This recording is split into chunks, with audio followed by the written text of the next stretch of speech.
Mas pinakamura natin. Yan, 250. Okay. Eh, yung kasunod, mga ganito. 370 lang. Kuya, magkano? 1.3? Ah, 2,000 pala. Isang banyera. Alakaak.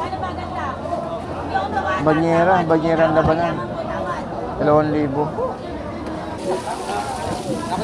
Oo. Nag-update tayo. Ang dami nagtatanong sa atin eh.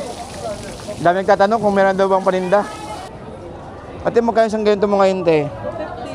250, no? Ayun ba yung anuhan ng asin pa rin, no? Ilinis sa asin, no? Labagoong, no? 250. Okay. Thank you, te. 250. Te, magkano ganyan tuna ang kalaki? 200 per kilo, kuya. Ha?